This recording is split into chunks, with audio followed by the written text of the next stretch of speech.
আপনি হাতে একটা ফোন দেবেন।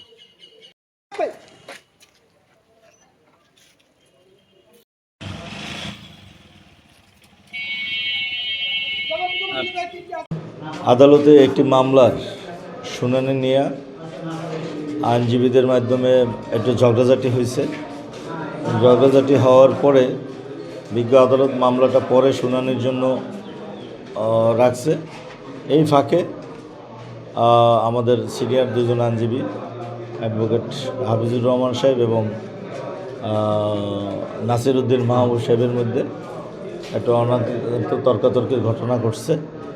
এরপরে আমরা সেই বিষয়টা আইনজীবী সমিতি তাৎক্ষণিক আমরা বৈশা ইতিমধ্যে আমরা ফয়সালা করে দিয়েছি এবং এটা নিয়ে আমাদের মধ্যে আর কোনো বিরোধ নাই এবং দুইজনকে আমরা মিলিয়ে দিয়েছি এবং কলাপাড়া উপজেলা বিএনপির সভাপতি জনাব হাজী হুমায়ুন শিকদারও উপস্থিত ছিলেন।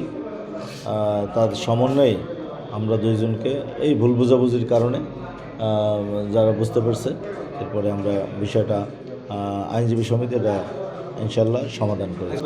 না, আমরাই বলছি স্যার এই উদ্ভূত পরিস্থিতিতে আমরা কোর্টটা একটু পরে মুলতবি করেন, পরে উঠব।